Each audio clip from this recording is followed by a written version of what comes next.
नमस्कार दोस्तों, स्वागत है इस ज्ञानवर्धक यात्रा पर, जहां हम प्रकृति के सबसे विनाशकारी रूपों का सामना करेंगे। भूकंप, ज्वालामुखी और सुनामी, ये नाम सुनते ही मन में सिहरन पैदा होती है। आज इस वीडियो में हम इन आपदाओं के कारणों, प्रभावों और बचाव के तरीकों पर प्रकाश डालेंगे। तो चलिए शुरू करते हैं। दोस्तों, क्या आप जानते हैं कि हमारी धरती विशाल टेक्टोनिक प्लेटों पर तैर रही है? ये प्लेटें लगातार धीमी गति से हिलती रहती हैं और इनकी गति इतनी धीमी होती है कि हमें इसका एहसास भी नहीं होता। लेकिन जब ये प्लेटें आपस में टकराती हैं या खिसकती हैं, तो धरती की सतह पर बड़े बदलाव होते हैं। जब ये प्लेटें टकराती हैं या खिसकती हैं, तो जबरदस्त ऊर्जा उत्पन्न होती है। यह ऊर्जा धरती के अंदर संचित होती है और जब यह अचानक मुक्त होती है, तो भूकंप का कारण बनती है। यह प्रक्रिया बहुत ही तीव्र और शक्तिशाली होती है। इस ऊर्जा का परिणाम होता है भूकंप। भूकंप के दौरान धरती की सतह हिलने लगती है, जिससे इमारतें, सड़कें और अन्य संरचनाएं क्षतिग्रस्त हो सकती हैं। भूकंप की तीव्रता और उसकी अवधि के आधार पर यह नुकसान बहुत बड़ा हो सकता है।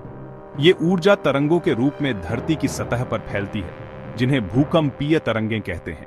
ये तरंगें धरती की सतह पर तेजी से फैलती हैं और जहां-जहां से गुजरती हैं, वहां-वहां कंपन उत्पन्न करती हैं। भूकंप की तीव्रता को मापने के लिए वैज्ञानिक रिक्टर स्केल का उपयोग करते हैं।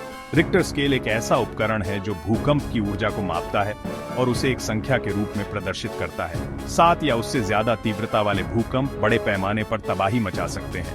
ऐसे भूकंपों से इमारतें गिर सकती हैं, सड़कों में दरारें आ सकती हैं और जनधन की भारी हानि हो सकती है। 2011 में जापान में आया 9 की तीव्रता वाला भूकंप इसका एक भयावह उदाहरण है।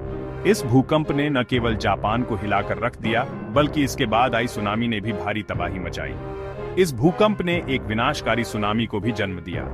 सुनामी की विशाल लहरों ने तटीय क्षेत्रों को तहस नहस कर दिया और हजारों लोगों की जान ले ली।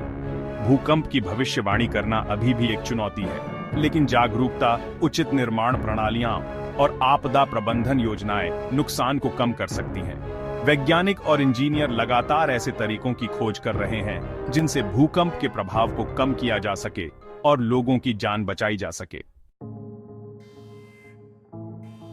दोस्तों, अब हम धरती के गर्भ में झांकते हैं, जहां एक अद्भुत और रहस्यमयी दुनिया छिपी हुई है।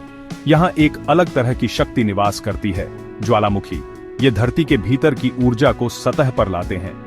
ज्वालामुखी पृथ्वी की सतह पर मौजूद वे छिद्र होते हैं जिनसे मैग्मा बाहर निकलता है। यह मैग्मा, जो पिघली हुई चट्टानों का मिश्रण होता है, जब सतह पर आता है तो इसे लावा कहा जाता है। जब मैग्मा कक्षों में दबाव बढ़ जाता है तो यह ज्वालामुखी के मुख से होकर बाहर निकलता है, जिसे विस्फोट कहा जाता है।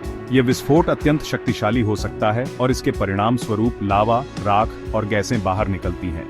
ज्वालामुखी कई प्रकार के होते हैं, जैसे कि शील्ड ज्वालामुखी, जो धीरे धीरे लावा बहाते हैं, और मिश्रित ज्वालामुखी, जो विस्फोटक होते हैं। ज्वालामुखी विस्फोट से निकलने वाला लावा, राख और जहरीली गैसें आसपास के क्षेत्रों में भारी तबाही मचा सकते हैं। ये तबाही न केवल भौतिक संरचनाओं को नष्ट करती है, बल्कि पर्यावरण और मानव जीवन पर भी गहरा प्रभाव डालती है। ज्वालामुखी गतिविधियों पर नजर रखना और खतरों के प्रति जागरूकता इनसे होने वाले नुकसान को कम कर सकती है।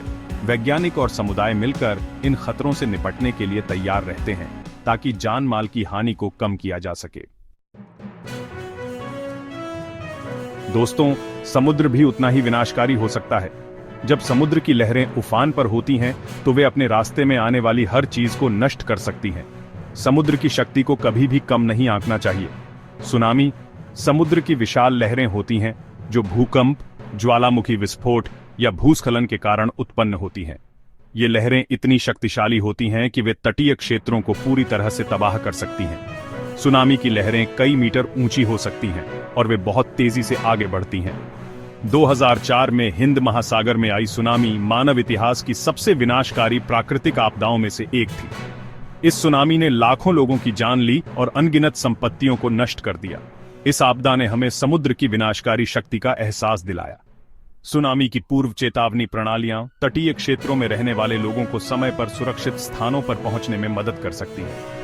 इन प्रणालियों के माध्यम से हम सुनामी के आने से पहले ही लोगों को सतर्क कर सकते हैं और उन्हें सुरक्षित स्थानों पर ले जा सकते हैं।